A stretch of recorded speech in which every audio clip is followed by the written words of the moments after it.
المال، من حیث المال، کہ مال کا کون سا ہے اس میں جو استعمال کیا جا رہا ہے. آپ نے تعریف میں ہم نے ذکر کیا کہ مبادلۃ مال بمال، مبادلۃ مال بمال. تو مال کی تعریف کیا ہے؟ مال ہم کس کو کہتے ہیں شریعت کی اصطلاح میں؟ مال ہر وہ چیز ہے جس کی کوئی قیمت ہو اور اس کی منفعت مباح ہو، یعنی اس کا فائدہ حلال ہو. یعنی ایسی چیز کی جس کی کوئی ویلیو ہے، جس کی کوئی قیمت ہے، اور اس چیز کا نفع بھی حلال ہونا چاہیے، یعنی اس چیز سے جو ہم فائدہ حاصل کریں وہ بھی حلال ہونا چاہیے. تو جس چیز پر یہ دونوں تعریفات پوری آ جائیں، دونوں کنڈیشنز آ جائیں، شرط آ جائے، اس کی کوئی نہ کوئی قیمت ہو اور اس کی نفع حلال ہو، ٹھیک ہے، تو اس کو ہم مال کہتے ہیں. تو جس چیز کی قیمت نہیں ہے، کوئی مٹی پڑی ہوئی مثال کے طور پہ، مٹی کی قیمت نہیں ہے، کچھ مٹی ہوتی ہے بڑی زرخیز مٹی ہوتی ہیں، بیچی جاتی ہیں، کوئی ریتی ہے، کوئی بجری ہے، اس کی قیمت ہے. لیکن کوئی ایسی مٹی پڑی ہوئی راستے میں ہے، اس کی کوئی قیمت نہیں ہے، اگر اس کو اٹھا لے تو وہ چوری نہیں کہلائے گی، ٹھیک ہے نا. کیونکہ چوری کس چیز کی ہوتی ہے؟ جس کی کوئی قیمت ہو. ٹھیک ہے، آپ نے حدود میں پڑھا ہوگا کہ ربع دینار کی اگر چوری ہوگی تو اس پہ ہاتھ کاٹا جائے گا. تو اب وہ جب اس کی قیمت طے ہوگی نا ربع دینار، تو ربع دینار تقریباً 1 گرام گولڈ جو ہے وہ بنتا ہے، بلکہ تقریباً آدھا گرام گولڈ جو ہے وہ بنتا ہے. تو اب یہ اتنی قیمت ہونی چاہیے اس کی. تو آدھا گرام کی قیمت جو ہے وہ تقریباً سمجھیں آپ آج کل کے حساب سے کوئی 10,000 12,000 روپے. تو یہ جو ہماری چیز ہے، جو مال، اس کی کوئی نہ کوئی قیمت ہونی چاہیے اور اس کا نفع بھی حلال ہونا چاہیے. اب نفع، بعض چیزیں ایسی ہوتی ہیں اس کی قیمت تو ہے، نفع حلال نہیں ہے. جیسے شراب ہے، اب شراب کی قیمت ہے لیکن اس کا نفع حلال نہیں ہے، تو شریعت کی نظر میں وہ مال نہیں ہے. شریعت کی نظر میں وہ مال نہیں ہے. آلات موسیقی ہیں، مال ہے، اپنا قیمت ہے، نفع حلال نہیں ہے، تو شریعت کی نظر میں وہ بھی مال نہیں. تو اب اس کا معنی کیا ہے کہ وہ مال نہیں ہے؟ اس کا معنی یہ ہے کہ اگر اس کو تلف کر دیا جائے تو اس کی کوئی ضمان نہیں ہے. یعنی اگر اس کو ضائع کر دیا جائے تو اس کا کوئی نقصان انسان پہ نہیں آئے گا. شراب کی دکان ہے مثال کے طور پہ، کوئی جا کے توڑ دیتا ہے شرابیں، توڑنی چاہیے، ہم اپنے اختیار میں نہ لیں، ہاتھ میں نہ لیں. قانون ظاہری بات ہے اس پہ حاکم کو اس پہ عمل درآمد کرانا چاہیے. لیکن اگر کوئی شخص توڑ دیتا ہے مثال کے طور پہ تو اس پر کوئی ضمان نہیں ہے، اس پہ کوئی جرمانہ نہیں ہے. ضمان کا مطلب یہاں پر کیا ہے؟ جرمانہ اس پر کوئی نہیں ہے. تو شریعت کی نظر میں وہ مال نہیں. تو مال کے لیے 2 تعریفیں ہمارے سامنے آ گئی، جس کو کوئی قیمت ہو اور اس کا منفع ہوگا. ٹھیک ہے، اب اس اعتبار سے مال کی 2 قسمیں ہیں. ٹھیک ہے، اس اعتبار سے مال کی 2 قسمیں ہیں. ایک ہے جس کو کہتے ہیں ثمن، ایک ہے جس کو کیا کہتے ہیں؟ ثمن. ثمن کہتے ہیں وہ چیز جس کے ذریعے سے قیمت لگائی جائے، جس کے ذریعے سے قیمت لگائی جائے، اس کو ہم کیا کہتے ہیں؟ ثمن، ویلیو، پرائس، قیمت. ٹھیک ہے، مثال کے طور پہ اگر میں آپ کو کہوں کہ یہ بوتل کتنے کی ہے تو آپ بتائیں گے یہ مثال کے طور پہ 50 روپے کی ہے. ٹھیک ہے نا، آپ یہ تو نہیں کہیں گے کہ جی یہ مثال کے طور پہ جو ہے وہ آدھا پاؤ دودھ کی ہے، یہ تو کوئی نہیں کہے گا نا. آپ اس کی قیمت کس نے بتائیں گے؟ روپیے سے بتائیں گے، پیسوں میں بتائیں گے. تو جس چیز میں قیمت بیان کی جائے وہ ثمن کہلاتا ہے. ٹھیک ہے، اور اس کو ہم کرنسی بھی کہتے ہیں. ٹھیک ہے، اس کو ہم کرنسی بھی کہتے ہیں. تو ہماری جو روپیہ ہے وہ کرنسی ہے اور وہ ثمن ہے. تو ثمن جو ہے وہ بھی مال ہے، بلکہ اصل مال تو وہی ہے ہمارا. جو مال، جب ہم مال کہتے ہیں تو مال سے ہمارے ذہن میں جو آتا ہے وہ کیا آتا ہے؟ ثمن. ٹھیک ہے نا، حالانکہ شریعت کی نظر میں ثمن اصل مال نہیں ہے. ثمن جو ہے وہ ذریعہ ہے مال ہے. ٹھیک ہے نا، ثمن کیا ہے؟ ذریعہ مال ہے. لیکن مال کی تعریف میں آتا ہے ہمارا شریعت کی نظر میں مال وہ ہے کہ جس کو جو انسان کے فائدے کا ہو. ٹھیک ہے نا، یعنی جو اصل مقصد ہے. مثال کے طور پر روپیہ جو ہے، روپیہ کو کوئی کھاتا نہیں ہے. ٹھیک ہے نا، روپیہ پہ بیٹھ کے وہ سواری نہیں کرتا ہے، روپے کے ذریعے سے چیزیں لی جاتی ہیں. ٹھیک ہے، تو اس کو کہتے ہیں آلہ تبادل. ٹھیک ہے نا، آلہ تبادلہ. تو یہ آلہ ہے جس کے ذریعے سے چیزیں لی جاتی ہیں. لیکن بہرحال چونکہ اس کی قیمت ہے یا اس کے ذریعے سے قیمت بیان کی جا رہی ہے تو یہ ثمن ہے. تو یہ مال کی ایک قسم تو یہ ہے. مال کی دوسری قسم میں اس کو کہتے ہیں مثمن. مثمن وہ چیز ہوتی ہے جس کی قیمت لگائی جائے، جس کی قیمت لگائی جائے. ٹھیک ہے، اور اس کو ہم مبیع بھی کہتے ہیں. آپ نے پڑھا ہوگا مبیع. مبیع ہم کس کو کہتے ہیں؟ جو چیز آپ خرید رہے ہو، جو چیز آپ خرید رہے ہو. تو مبیع یہ ہے. ویسے عموماً مثمن کو مبیع نہیں کہا جاتا، کیونکہ مبیع کے اندر بسا اوقات ثمن بھی آ جاتا ہے. مبیع کس کو ہم کہتے ہیں؟ جو چیز خریدی جائے. بعض ساتھی میں کہتے ہیں شاید ان کو عربی اصطلاح تو مشکل ہوتی ہے، تو میں وضاحت کرتا ہوں کہ مبیع کس کو کہتے ہیں؟ جو چیز خریدی جائے. تو کبھی کبھار آپ کرنسی بھی خریدتے ہیں کہ نہیں خریدتے؟ ٹھیک ہے نا. تو کبھی کبھار ثمن بھی مبیع ہوتا ہے. ٹھیک ہے، کبھی کبھار کرنسی بھی مبیع ہوتی ہے، بلکہ اکثر کئی دفعہ ہو جاتا ہے. لیکن مبیع کا جو اصل اطلاق ہے وہ کس پر ہوتا ہے؟ مثمن پر.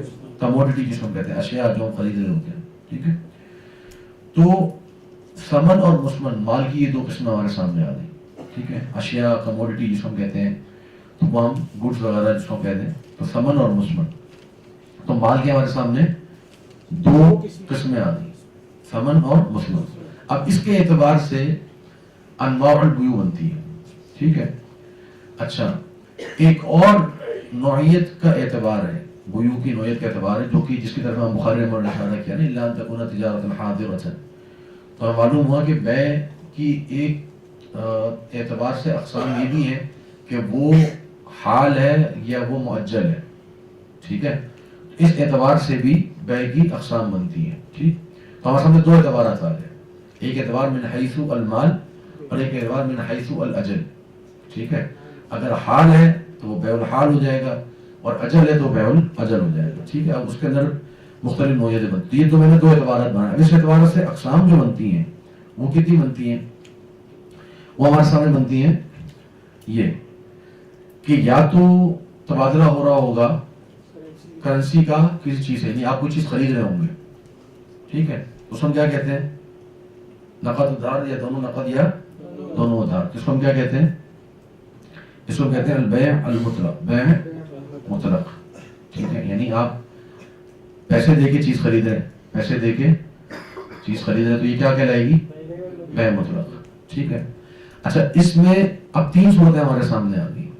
اس ایک صورت میں تین صورتیں ہیں من حیث الاجل. یا تو دونوں نقد ہے یا دونوں ادھار ہے، یا ایک طرف سے نقد ہوگا ایک طرف سے ادھار ہوگا. ٹھیک ہے. مثال کے طور پہ آپ نے پیسے دے دیے، چیز آپ کو بعد میں ملے گی، یعنی ثمن آپ نے دے دیا، مثمن آپ کو بعد میں ملے گا. ٹھیک ہے. یا آپ نے ثمن ابھی دیا، آپ کو مثمن میں بھی مل گیا. ٹھیک ہے. یا آپ ثمن جو ہے وہ بھی بعد میں دیں گے اور مثمن بھی آپ کو بعد میں ملے گا. تو یہ تین صورتیں بنتی ہیں اس کی. ٹھیک. اچھا، اس میں یہ بھی ہو سکتا ہے کہ آپ نے سامان پہلے لے لیا، قیمت آپ نے بعد میں دینی، یہ بھی ہو سکتا ہے. یعنی ایک طرف ادھار ہے ایک طرف نقد. آپ نے سامان پہلے لے لیا اور آپ نے پیسے بعد میں دینا، تو یہ کیا ہو گیا؟ نقد اور ادھار کی صورت یہ بھی بنتی ہے. ٹھیک ہے. تو اس اعتبار سے اس کی ہمارے سامنے تین صورتیں آ گئی، نقد ادھار، دونوں نقد اور دونوں ادھار. صحیح ہے. اچھا، دوسری صورت جو ہے وہ یہ بنتی ہے کہ دونوں طرف کموڈٹی ہے، یعنی دونوں طرف مثمن ہے. آپ چیز دے رہے ہیں، اس کے بدلے میں آپ چیز لے رہے ہیں، اور اس کے اندر بھی تین صورتیں بن جائیں گی. ایک طرف سے نقد ادھار ہوگا، ایک دوسری طرف سے ادھار ہوگا، یا دونوں نقد ہوں گے یا دونوں ادھار ہوں گے. اس کو ہم کہتے ہیں اصطلاح میں بیع مقایضہ. اس کو کیا کہتے ہیں؟ بیع مقایضہ. ٹھیک ہے. تو ایک یہ آ گئی ہمارے سامنے. تو تین صورتیں اس کی بھی آ گئی. تیسری جو صورت ہے من حیث المال، وہ یہ کہ دونوں طرف آپ کے ثمن ہو، دونوں طرف کیا ہو؟ ثمن ہو. ٹھیک ہے. کرنسی سے کرنسی کا تبادلہ ہو رہا ہو. ٹھیک ہے. تو اس میں کیا ہوتا ہے؟ اس میں بھی یہی ہوتا ہے، یا ایک طرف سے ادھار ہوگا ایک طرف سے نقد ہوگا، یا دونوں نقد ہوں گے یا دونوں ادھار ہوں گے. تو اس طریقے سے یہ صورتیں بنتی ہیں. اس کو کیا کہتے ہیں؟ اس کو کہتے ہیں بیع الصرف. اگر دونوں طرف سے ثمن ہوگا تو اس کو کیا کہیں گے؟ بیع الصرف. ٹھیک ہے نا. جب صرف کا لفظ آتا ہے، صرف، اس کا مطلب کیا ہوتا ہے؟ ثمن کا ثمن سے تبادلہ ہونا، ثمن کا ثمن سے تبادلہ ہونا. تو ثمن، جو بھی چیز جس پہ ثمن کا اطلاق ہوتا ہے، تو وہ اس کا اگر تبادلہ ہو رہا ہوگا، آپ روپے کے بدلے ڈالر لے رہے ہیں تو یہ صرف کہلائے گا. آپ گولڈ کے بدلے آپ گولڈ خرید رہے ہیں، یہ بھی صرف کہلائے گا.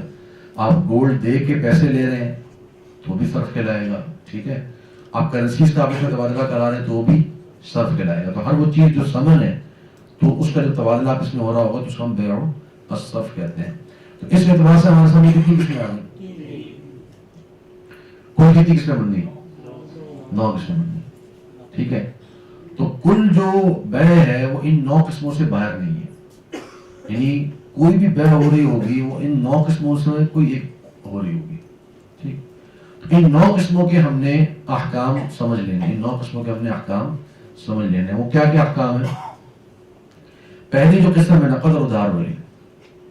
نقد اور ادھار والی جو پہلی قسم بے مطلق کی، ایک طرف سے نقد ہو ایک طرف سے ادھار ہو، یہ جائز ہے یا ناجائز ہے؟ ہاں، نقد اور ادھار والی ایک طرف، یعنی آپ جو ہے وہ اپنا سامان ابھی لے رہے ہیں، پیسے آپ نے بعد میں دینے، یہ جائز ہے یا ناجائز ہے؟ جائز ہے. صحیح ہے، پکی بات ہے. اس کی کیا دلیل ہے؟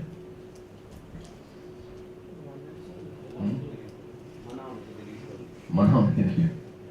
اچھی بات ہے، منع ہونے کی دلیل ہونی چاہیے، لیکن اس کے جواز کی بھی دلیل موجود ہے. وہ کیا ہے؟ یا ایھا الذین آمنوا اذا تداینتم بدین الی اجل مسمى فاکتبوہ. ٹھیک ہے. اسی طریقے سے نبی صلی اللہ علیہ وسلم کی حدیث موجود ہے جس میں بیع النصیحہ کے بارے میں بلکہ آپ صلی اللہ علیہ وسلم کی اس حدیث کو امام بخاری نے ذکر کیا، اور میں بھی انشاءاللہ اس کو آگے ذکر کریں گے، بیع النصیحہ والی کو. تو نقد و ادھار والی بے جائز ہے. اچھا، اس کے اندر ایک بے ہوتی ہے جس کو کہتے ہیں قسطوں والی بے. وہ سنی آپ لوگوں نے؟ ٹھیک ہے. تو قسطوں والی بے میں کیا ہوتا ہے؟ ہاں نہیں، چیز آپ لے لیتے ہیں، پیسے آپ نے قسطوں میں دینے. ٹھیک ہے. تو یہ بھی بے کیا کہلائے گی؟ ہاں، یہ بھی آپ کی بے مطلق ہے، لیکن کیا ہے؟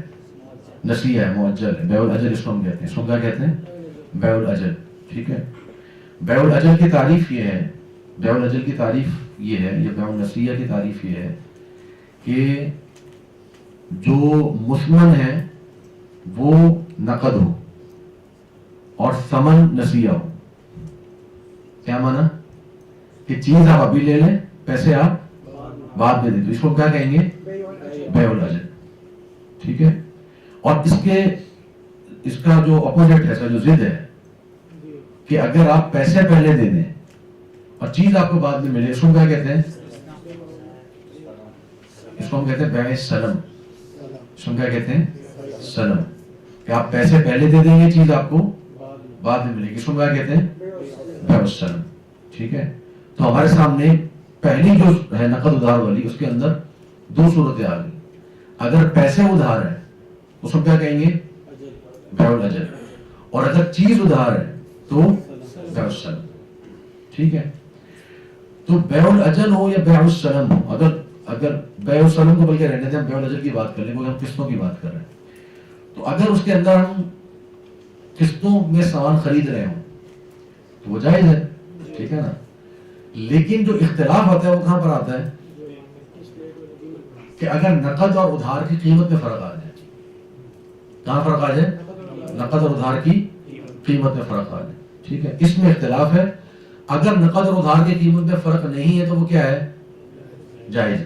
اور اگر نقد اور ادھار کی قیمت میں فرق ہے تو اس میں کیا ہے؟ اختلاف ہے. ٹھیک ہے.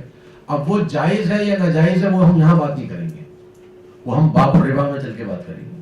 ٹھیک ہے. جہاں سود کا مسئلہ آئے گا وہ آگے آ رہا ہے انشاءاللہ، تو وہاں ہم بات کریں گے کہ وہ جائز ہے یا ناجائز ہے. ٹھیک ہے. تو وہاں کیونکہ جو علماء اس کو ناجائز کہتے ہیں وہ کیا کہتے ہیں کہ یہ کیا ہے؟ یہ سود ہے. نقد اور ادھار کی قیمت کا فرق کیا ہے؟ سود ہے. تو ہم اس کے جواز یا عدم جواز پر بات کریں گے سود کو سمجھنے کے بعد کہ سود ہوتا کیا ہے. پھر ہمیں سمجھ میں آئے گی کہ بیع التقسیط جو ہے، قسطوں والی جو بیع ہے وہ جائز ہے یا ناجائز ہے، اس پہ بات کریں گے. جب دونوں نقد ہو تو جائز ہے. جائز ہے کہ نہیں ہے؟ جائز ہے. بیع مطلق کی اگر دونوں ادھار ہو تو کیا ہوگا؟ ناجائز ہو جائے گا. دونوں ادھار ہوں گے تو ناجائز ہو جائے گا. تو بیع مطلق کی جو 3 صورتیں ہیں اس میں سے پہلی 2 جائز ہیں. ایک صورت میں تھوڑا سا اختلاف ہے، وہ چل آگے چل کے پڑھیں گے. تو 2 جائز ہے، ایک ناجائز ہوگی. ٹھیک ہے. کیوں ناجائز ہے دونوں ادھار میں؟ کیونکہ نبی صلی اللہ علیہ وسلم نے منع فرمایا، نہا رسول اللہ بیع الکالی بالکالی. اگر معجل کی معجل سے بیع ہو رہی ہے کہ آپ پیسے بھی نہیں دے رہے اور چیز بھی نہیں لے رہے تو یہ بیع کیا ہے؟ منعقد ہی نہیں ہوتی. یہ بیع فاسد ہے، جائز نہیں. ٹھیک ہے. اچھا، بیع مقاعدہ میں آ جائیں، نقل اور ادھار. ٹھیک ہے. یعنی آپ مثال کے طور پہ چاول دے رہے ہیں، گندم لے رہے ہیں. ٹھیک ہے. یا آپ مثال کے طور پر موبائل دے رہے ہیں اور اس کے بدلے میں آپ کوئی چیز خرید رہے ہیں یا آپ مثال دوسرا موبائل خرید رہے ہیں، موبائل سے تبادلہ ہو رہا ہے، یہ ایک موبائل دے کے آپ 2 موبائل لے رہے ہیں، اچھا موبائل لے رہے ہیں، آپ دوسرا 2 موبائل لے رہے ہیں، ٹھیک ہے، تو یہ ہو رہا ہے تبادلہ چیزوں کا آپس میں. آپ اس میں نقد اور ادھار بھی ہو سکتا ہے، ٹھیک ہے. تو اگر نقد اور ادھار ہوگا تو اس کے اندر 2 صورتیں بنتی ہیں. وہ صورتیں کیسے بنتی ہیں کہ اس میں بعض اجناس ایسی ہیں کہ جس میں نقد اور ادھار جائز نہیں ہے، بعض اجناس ایسی جس میں نقد اور ادھار جائز ہے. یہ مسئلہ بھی ہم پڑھیں گے انشاءاللہ باب الربا میں جا کے، ٹھیک ہے. اگر دونوں نقد ہے، ٹھیک ہے، تو بھی جائز ہے. دونوں نقد ہو تو کیا ہے؟ جائز ہے. دونوں ادھار ہو تو جائز نہیں، دونوں ادھار ہو تو جائز نہیں، ٹھیک ہے. اچھا بیع الصرف میں اگر آپ چلے جائیں تو بیع الصرف کے اندر جو پہلی صورت ہے نقد اور ادھار والی وہ جائز نہیں ہے. اگر آپ پیسے ابھی دے رہے ہیں اور آپ ڈالر لے رہے ہیں بعد میں تو یہ کیا ہو جائے گا؟ ناجائز ہو جائے گا. نبی صلی اللہ علیہ وسلم سے منع کیا ہے اور اس کو اللہ کے رسول صلی اللہ علیہ وسلم نے ربا قرار دیا ہے، سود قرار دیا ہے، ٹھیک ہے نا. یہ مسئلہ بھی ہم جا کے پڑھیں گے سود کے معاملے کے اندر جا کے، ٹھیک ہے. تو جو پہلی تینوں قسمیں نقد ادھار تینوں کے اندر یہ تینوں مسئلے کہاں پہ آئیں گے؟ ربا کے اندر، ٹھیک ہے، وہاں جا کے پڑھیں گے. اچھا اگر دونوں نقد ہو تو کیا ہے؟ جائز ہے. دونوں ادھار ہو تو جائز نہیں ہے. تو اس کا مطلب یہ ہوگا کہ بیع مطلق کے اندر جو دوسری بیع ہے دونوں نقد یہ تینوں کے اندر جائز ہے. دونوں ادھار یہ تینوں کے اندر ناجائز ہے. نقد ادھار یہ والا جو مسئلہ ہے یہ ہم جا کے پڑھیں گے ربا کے اندر، وہاں آپ کو جا کے انشاءاللہ سمجھ میں آ جائے گا، ٹھیک ہے. تو یہ کل 9 اقسام بیوع کی کوئی بھی قسم کوئی بھی آپ بیع لے آئیں وہ اس 9 سے باہر نہیں ہوگی، ٹھیک ہے. کوئی بھی بیع آپ لے آئیں، کوئی بھی مسئلہ آپ لے آئیں جس میں خرید و فروخت کا مسئلہ ہو وہ ان 9 سے باہر نہیں ہوگی، ٹھیک ہے. یہ ہمارے سامنے معاملہ آ گیا، ٹھیک ہے. اب آگے چلتے ہیں ہم بیع کے اندر ارکان البیع کی طرف، ٹھیک. ارکان البیع کے اندر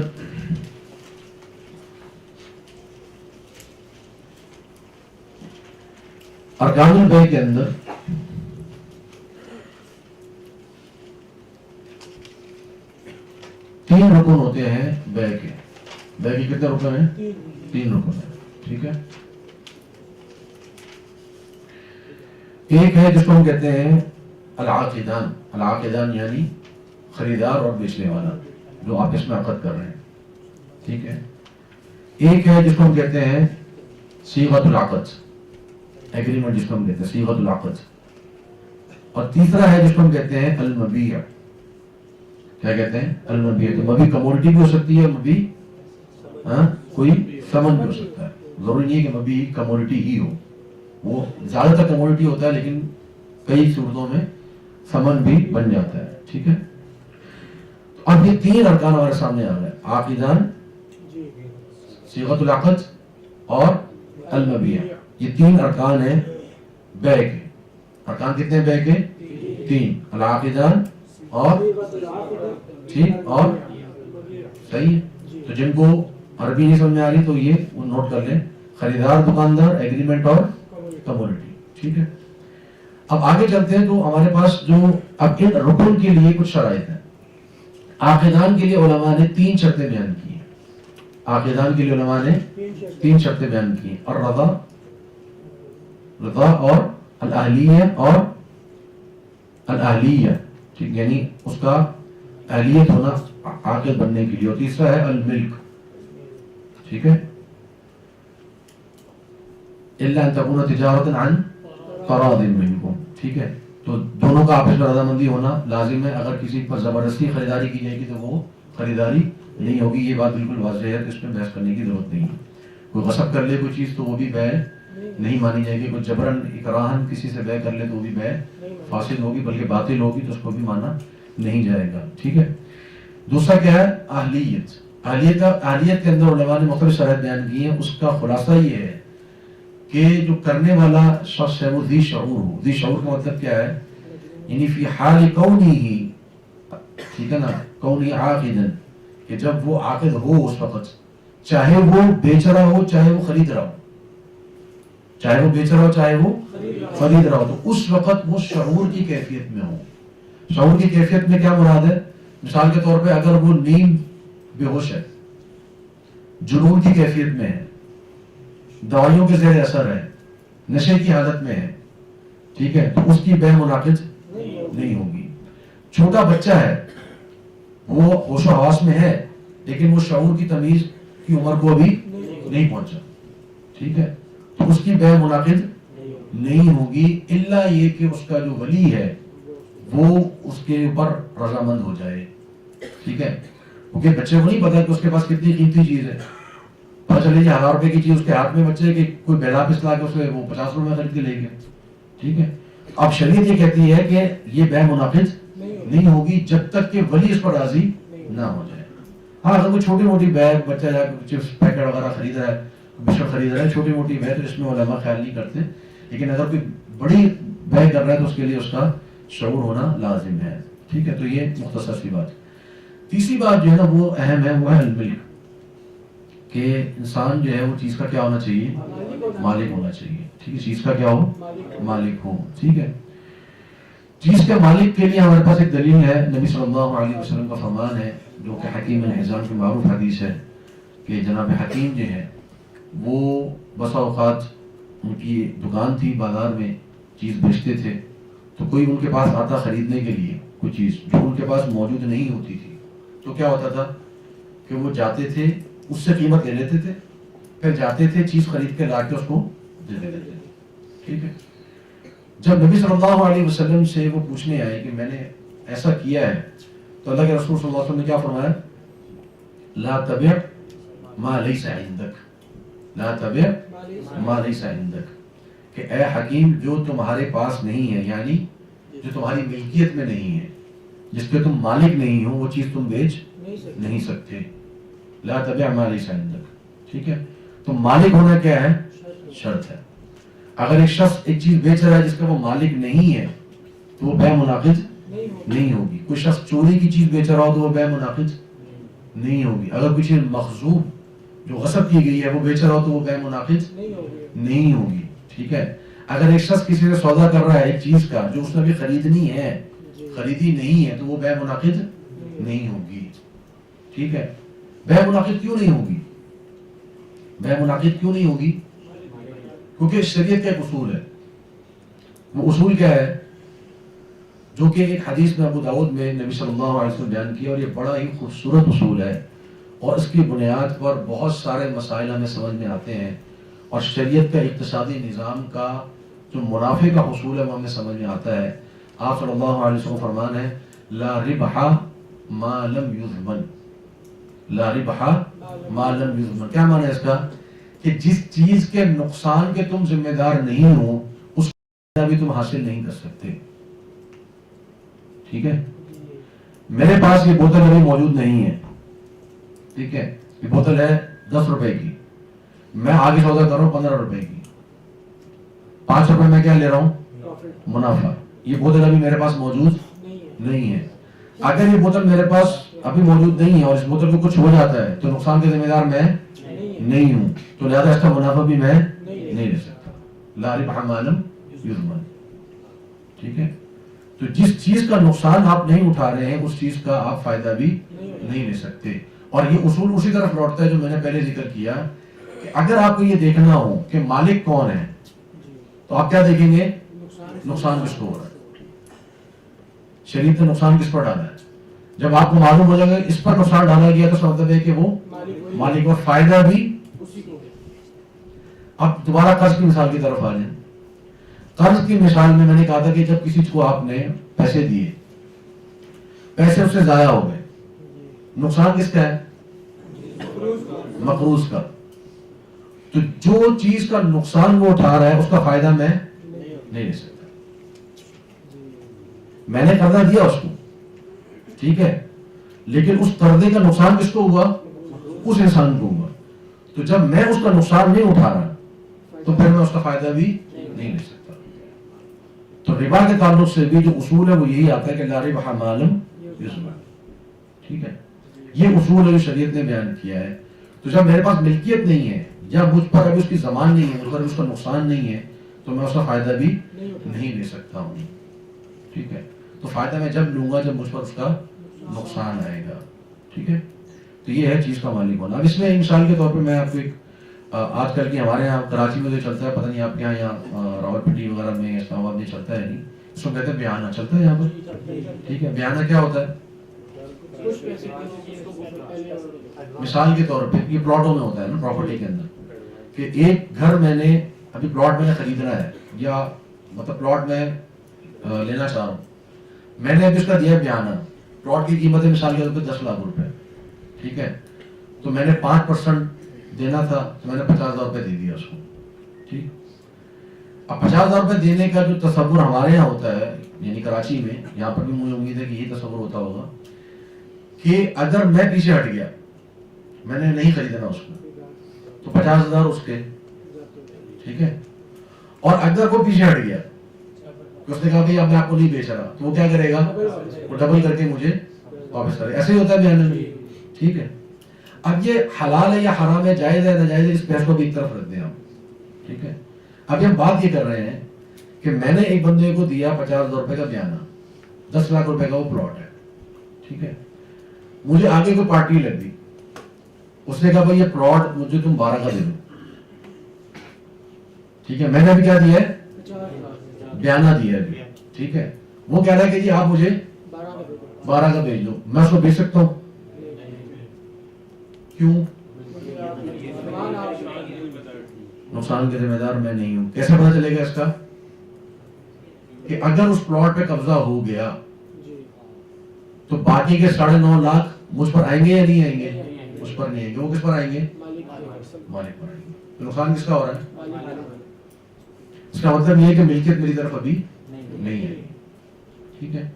تو بیانہ دے کر میں وہ چیز منافع میں آگے بیچ نہیں سکتا جب تک کہ وہ میری زبان میں نہ آ جائے۔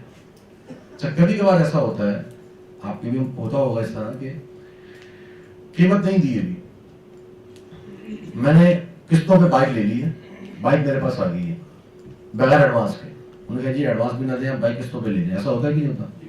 ٹھیک ہے، اب میں نے بائک لے لی، بائک اللہ نہ کرے ایکسیڈنٹ ہو گیا، چوری ہو گئی، زمان کس کی ہے؟ میں خریدا ہوں، میری زمان نہیں ہے، جس سے میں نے خریدا اس کی زمان ہے، جس نے خریدی ہے اس کی زمان ہے، تو وہ اس بائک کو آگے بیچ سکتا ہے کہ نہیں بیچ سکتا؟ بیچ سکتا ہے، حالانکہ ابھی اس نے 1 روپیہ بھی قیمت نہیں دی ہے۔ تو ملکیت کا تعلق جو ہے وہ پیسوں کی ادائیگی سے نہیں ہے، تعلق کس سے ہے؟ زمان کس پر ہے؟ تو جس پر زمان ہوگی فائدہ بھی اسی کو ہوگا۔ بات آئی سمجھ آپ لوگوں کی؟ ٹھیک ہے، تو ملکیت کا ہونا ضروری ہے، اور ملکیت کا ہونا کیوں ضروری ہے؟ کیونکہ اس کے پر زمان ہوتی ہے، تو جس پر زمان نہیں ہے اس کا فائدہ بھی نہیں لے سکتا ہے، اس کو ہم کہتے ہیں چیز کا مالک ہونا۔ اچھا، اس میں ایک بیع آتی ہے جس کو میں نے ذکر کیا، بیع السلم، ٹھیک ہے۔ بیع السلم کیا ہوتی ہے؟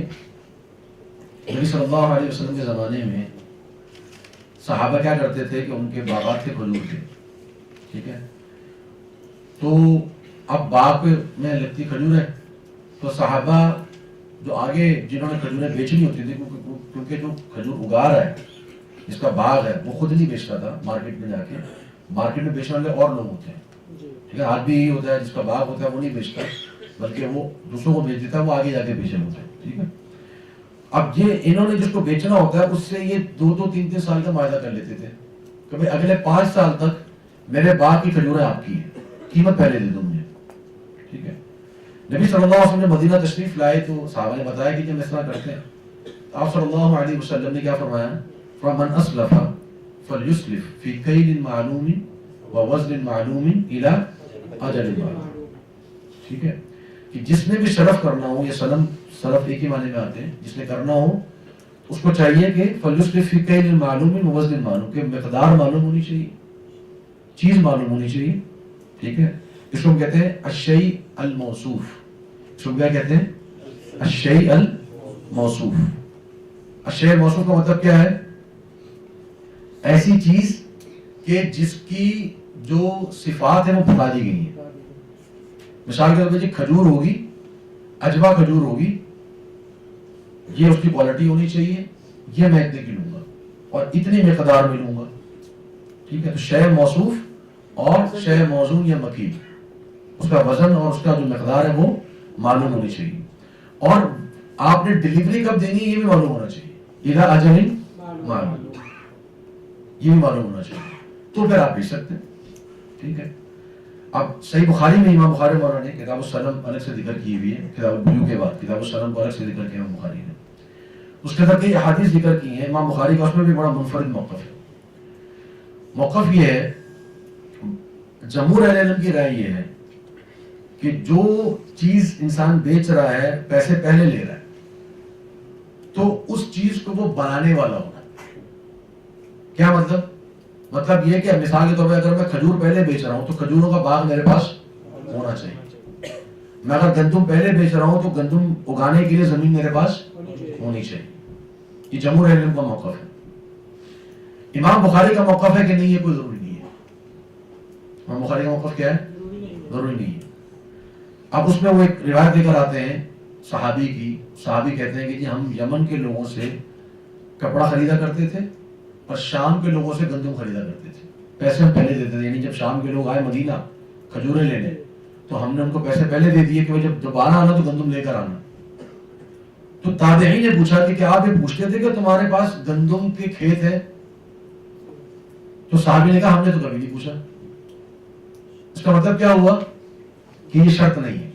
نبی صلی اللہ علیہ وسلم کے زمانے میں یہ بیع ہو رہی ہے اور آپ صلی اللہ علیہ وسلم نے اس سے منع نہیں فرمایا، تو یہ حدیث تقریری ہو گئی، حلال ہو گئی، جائز ہو گئی. نبی صلی اللہ علیہ وسلم سے منع نہیں کیا تو لہٰذا یہ جائز ہے. لیکن شرط کیا ہے؟ شرط یہ ہے شے دو طرح کی ہوتی ہیں، ایک ہے شے موصوف اور ایک ہے شے معین. ایک ہے شے موصوف، ایک ہے شے معین. شے موصوف کیا ہے؟ بھائی مجھے پانی کی بوتل چاہیے. اب یہ پانی کی بوتل یہ بھی ہے، کوئی ادھر بھی پڑی ہو سکتی ہے، کوئی مارکیٹ میں بھی کوئی پانی کی بوتل 50 چاہیے جیسے پانی کی بوتلیں آتی ہیں. کوئی مثال کا برانڈ بھی کہہ سکتا ہے کہ جی مجھے فلانی برانڈ کی 50 چاہیے، وہ مارکیٹ میں بکری پڑی آپ نے اٹھا کے دے دی کسی بھی. وہ آپ کی ملکیت میں ہونا شرط نہیں ہے. ٹھیک ہے. شے معین یہ کہ جی مجھے یہ والی بوتل چاہیے، یہ کیا ہے؟ شے معین. بات آئی سمجھ میں؟ سوسائٹی میں پلاٹ ہے، ٹھیک ہے، ہر پلاٹ شے معین ہے. ہر پلاٹ کیا ہے؟ شے معین. موبائل کسی کمپنی کا ہے، برانڈ ہے، مجھے مثال کے طور پہ جی سیمسنگ کا A5 چاہیے مثال کے طور پہ، اس کا وائٹ کلر ہونا چاہیے، اس میں یہ ریم ہونی چاہیے. یہ کیا ہے؟ شے موصوف ہے. آپ کسی دکان پہ جاتے ہیں، وہاں آپ کے سامنے ایک موبائل رکھا ہوا ہے سیمسنگ کا A5 یوزڈ کے اندر، وہ کیا ہو جائے گا؟ شے معین ہو جائے گا.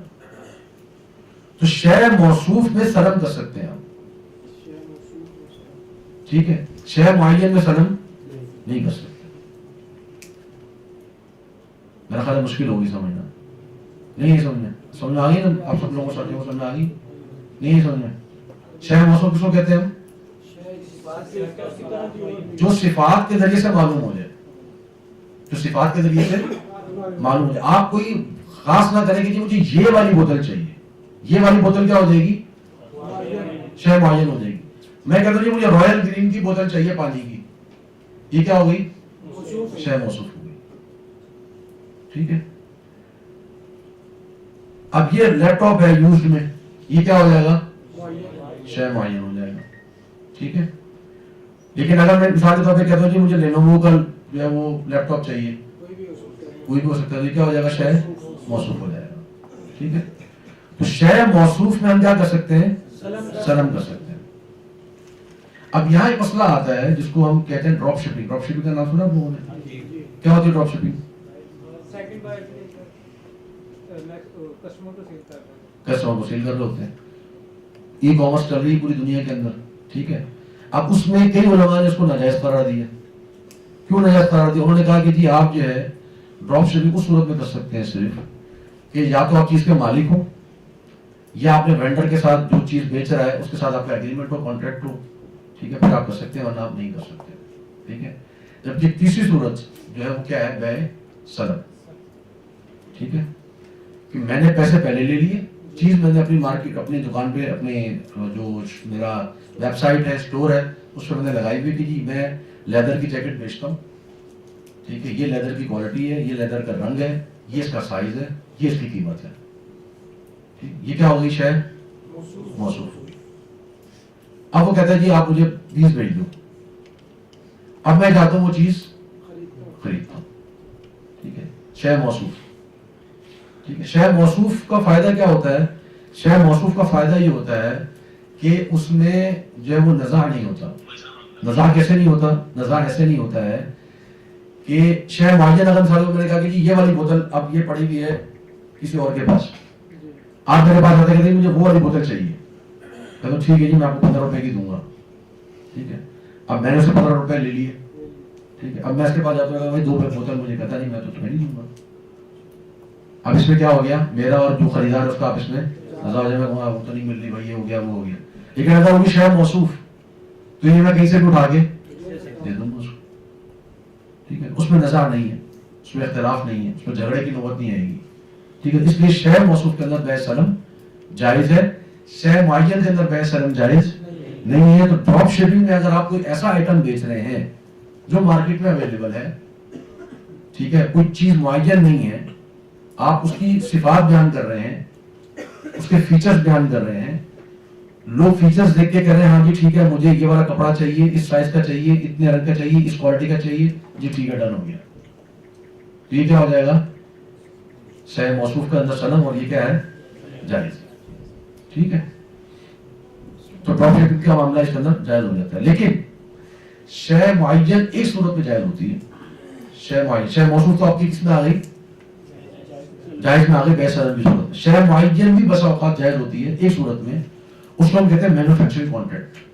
اس کو کیا کہتے ہیں, مینوفیکچرنگ کانٹریکٹ. وہ کیا ہوتا ہے, وہ یہ ہوتا ہے ایک بلڈر ہے, اس نے فلیٹ بنا کے دینے, اس نے کیا کر کے دینا ہے, فلیٹ بنا کے دینا. اس نے کہا جی فلیٹ ہے اور یہ مثال کے طور پہ جی ہے یہ 100 گز کا, مجھے تو مرلہ اور گز کا تھوڑا پتہ نہیں ہے, آپ کا میرا خیال ہے کتنا مرلہ ہو جائے گا جی, چلے فلیٹ آپ کے کتنے مرلے کے چلتے ہیں, 5 مرلے کا. ٹھیک ہے, کہ یہ 5 مرلے کا فلیٹ ہے, پہلی سٹوری پہ یہ, دوسری سٹوری پہ یہ, تیسری سٹوری پہ یہ, چوتھی سٹوری پہ یہ, ہمارے اس کے سارے جو ہیں وہ منزلیں, تو یہ ہم بیچ رہے ہیں. میں کہتا ہوں جی ٹھیک ہے مجھے جو ہے یہ تیسرے فلور والا یہ والا جو فلیٹ ہے یہ چاہیے. یہ کیا ہے, شے معین ہے, موصوف ہے, معین ہے. اب وہ بلڈر مجھے بیچ رہا ہے, اس کا بیچنا جائز ہے,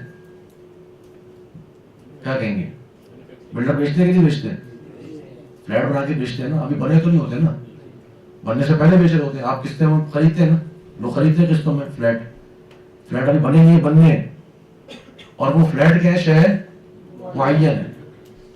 ٹھیک ہے, پیسے آپ پہلے دے رہے ہیں اس کو, تو یہ جائز ہے یا ناجائز ہے, یہ جائز ہے. ٹھیک ہے, اس کو کہتے ہیں استثناء, صنعت سے باب استفعال ہے, استثناء, بنانا کسی چیز کو. ٹھیک ہے, اور اس کو ہم انگلش میں کہتے ہیں مینوفیکچرنگ کانٹریکٹ. ٹھیک, تو بلڈر کے لیے یہ جائز ہے کہ وہ کسی اپنے کسٹمر کو وہ فلیٹ جو اس نے بیچنا ہے, جو بھی بنانا ہے, وہ پہلے بیچ دے. ٹھیک ہے, میں بلڈر کے پاس جاتا ہوں, میں کہتا ہوں جی مجھے 3rd سٹوری پہ یہ والا فلیٹ جو 5 مرلے کا ہے یہ مجھے چاہیے. ٹھیک ہے, وہ ابھی تو اس نے گراؤنڈ فلور بھی نہیں بنایا ہوا, میں 3rd سٹوری کا فلیٹ خریدا ہوں اس سے. ٹھیک ہے, تو میں اس کو پیسے دینا شروع کر دوں گا. اب وہ فلیٹ جو ہے اس کی فائل وہ میرے نام سے بنا دیتا ہے. ٹھیک, اب کیا یہ فائل جو ابھی پلاٹ بننا ہے, ابھی جو پلاٹ ابھی جو فلیٹ ابھی بننا ہے, وہ فلیٹ میں آگے کسی کو بیچ سکتا ہوں, بلڈر سے تو میں نے خریدا ہے. ہاں, کیونکہ اس میں مسئلہ یہ ہے کہ میرا قبضہ نہیں ہے, میں مالک تو ہوں لیکن میرا قبضہ نہیں ہے. ٹھیک ہے, یہ مبی کے اندر ہی بات آئے گی, یہ آگے چل کے جب ہم مبی پہ بات کریں گے اس پہ بات آئے گی. تو ملکیت کے ساتھ ساتھ میرا کیا ہونا چاہیے, قبضہ ہونا چاہیے. فلیٹ میری ملکیت تو بن چکا ہے, فلیٹ میری ملکیت بن چکا ہے, لیکن میرے قبضے میں نہیں ہے. ابھی وہ چیز وجود میں ہی نہیں ہے تو میرے قبضے میں کیسے آئے گی. ٹھیک ہے, تو ابھی میں وہ چیز آگے بیچ نہیں سکتا. وہ مجھے بیچ سکتا ہے بلڈر, کیونکہ اس نے بنانا ہے, اس نے کیا کرنا ہے, بنانا ہے.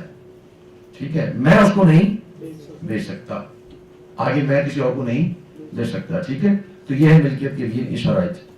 یہاں پر مسئلہ ہے یہ بلڈنگ کے والے صاحب نے بات کی ہے جی اب یہ جیسے بنتے ہیں بڑے بڑے پلازے بنتے ہیں جی تو جو اس کی زمین ہے وہ اس کا مالک کون ہوگا؟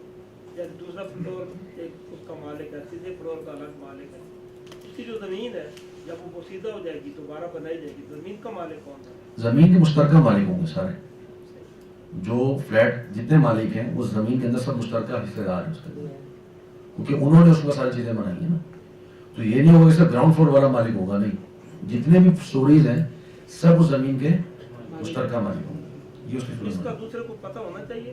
سب کو پتہ ہونا چاہیے، یہ واضح ہونی چاہیے بات، بالکل واضح ہونی چاہیے. لیکن ہمارے یہاں جو قانون چلتا ہے نا وہ یہ کہ اگر وہ فلیٹ ختم ہو گیا تو سب کی ملکیت ختم ہو جاتی ہے. ہاں، فلیٹ ختم ہو گیا سب کی ملکیت ختم ہو جاتی ہے، وہ یا پھر لیز کی صورت بن جاتی ہے. وہ لیز کی صورت بن جاتی ہے. جی اس طرح جیسا نا چیز کو دیکھا نہیں یعنی نجائز ہے تو کیا جائز ہوتا ہے، چیز کو دیکھا ہی نہیں ہے. جس طرح فلیٹ لینی ہے بننے سے پہلے لے لینی ہے، جی جی، اس نے بنانی ہے دیکھی نہیں پہلے قیمت ادا کرنا خرید دینا. چیز کو دیکھنا واجب ہے، یہ چیز کا معلوم ہونا واجب ہے، معلوم ہونا واجب ہے. ٹھیک ہے نا، چیز کو دیکھنا واجب نہیں ہے، چیز کو دیکھنا معلوم ہونا شرط ہے. ٹھیک ہے، تو اگر چیز معلوم ہے کہ بھئی یہ معلوم ہوگی چیز، یہ چیز ہوگی، جیسے بے سلم میں کیا ہو رہا ہے، چیز معلوم ہے تو معلوم کی بے ہو سکتی ہے. معلوم کس سے ہے، وہ معلوم کس سے ہے، بالصفہ. ٹھیک ہے نا، تو شے معلوم جو ہوتی ہے وہ دو طرح سے ہوتی ہے، یا ہوتی ہے معلوم بالصفہ یا معلوم بالرؤیہ. ٹھیک ہے، معلوم بالصفہ یا معلوم بالرؤیہ. ٹھیک ہے، تو کچھ چیزیں ایسی ہوتی ہیں جو معلوم بالصفہ سے وضاحت ہو جاتی ہے اس کی. ہاں، کچھ چیزیں ایسی ہوتی ہیں جس کے بارے میں علماء کہتے ہیں کہ معلوم بالصفہ کے ساتھ اس کی وضاحت نہیں ہوتی، معلوم بالرؤیہ ہونا شرط ہے، جیسا کہ ہیرے جواہرات. ٹھیک ہے، تو ہیرے جواہرات کے اندر معلوم بالصفہ کے علماء قائل نہیں ہو، کہتے ہیں معلوم بالرؤیہ ہونا چاہیے. ٹھیک ہے، لیکن اکثر چیزیں ایسی ہیں، زیادہ تر چیزیں 90-95% چیزیں ایسی ہیں کہ جو معلوم بالصفہ ہو جاتی ہیں، الا یہ کہ آپ کی کوئی شے معین ہو، تو شے معین معلوم بالصفہ نہیں ہو سکتی. ٹھیک ہے نا، یا شے موصوف نہیں ہو سکتی. شے معین ہے، معلوم بالصفہ بھی ہو سکتی ہے لیکن وہ شے موصوف نہیں ہوتی. یعنی آپ کو وہ شے معین ہے تو آپ اس کو بغیر ملکیت کے نہیں بیچ سکتے، شے موصوف کو بغیر ملکیت کے بیچا جا سکتا ہے.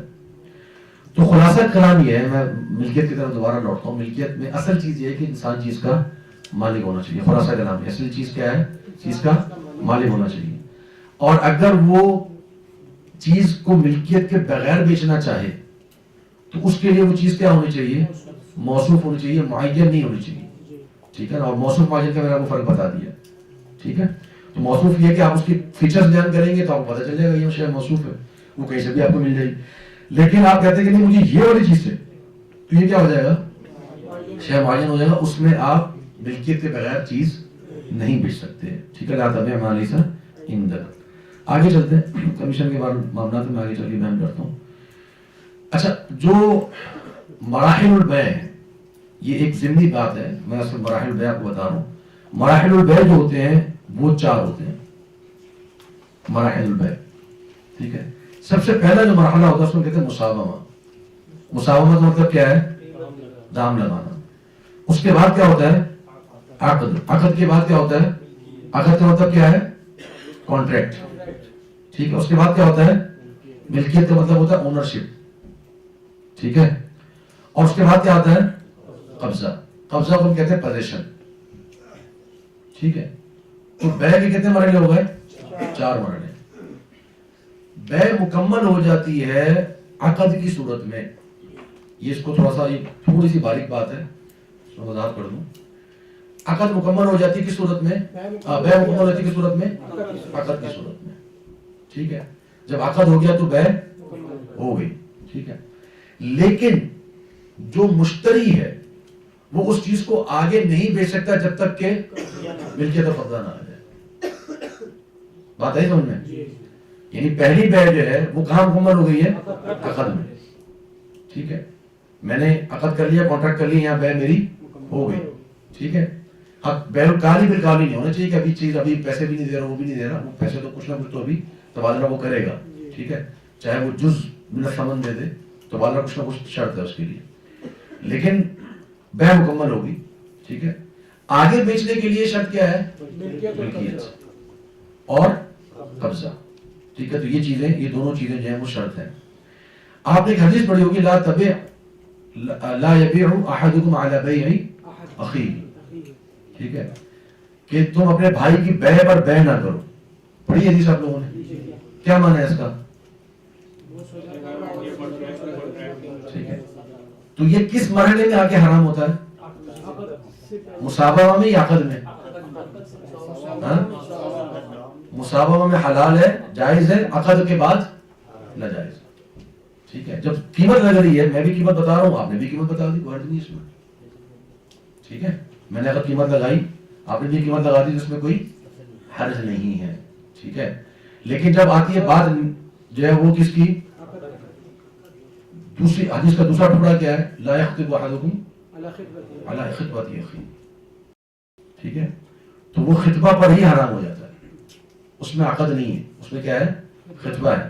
پہلے میں کیا ہے, لا یبیع احدکم علی بیع اخیہ, تو وہاں بیع سے مراد عقد نہیں ہے, وہاں بیع سے مراد کیا ہے, عقد ہے, مصابہ نہیں ہے, اس میں پیغام نہیں ہے, یعنی میں نے پیغام بھیجا جی میں خریدنا چاہ رہا ہوں, تو اب یہاں پر اس کا آگے کا بیع کرنا جائز ہے, وہ بھی منع نہیں ہے. منع کب ہوگا؟ جب عقد ہو جائے, اس کے بعد. تو یہ بارہ ایک ضمنی بحث. تو ملکیت اور قبضہ, اس کے بعد آپ چیزیں آگے بیچ سکتے ہیں. اب آگے صیغۃ العقد میں, یہ مختصر سی بات ہے. صیغۃ العقد تین طریقے کے ہوتے ہیں. پریکٹیکل جس کو ہم کہتے ہیں معاطات, باب مفاعلہ سے ہے, معاطا, عاطا یعاطی معاطات, ایک دوسرے کو عطا کرنا, ٹھیک ہے, اس کو کہتے ہیں معاطات. یہ پریکٹیکل, آپ ابھی ہاتھ کے ہاتھ پیسے دے رہے ہیں اور ہاتھ کے ہاتھ آپ چیز دے رہے ہیں, ٹھیک ہے. ایک ہوتا ریٹرن, آپ تحریری طور پہ صیغۃ العقد آپ لکھ کے کر رہے ہیں کہ جی ٹھیک ہے میں آپ سے یہ چیز خرید رہا ہوں, جیسے ہمارے فردے بنتی ہیں اور باقی چیزیں بنتی ہیں, ٹھیک ہے.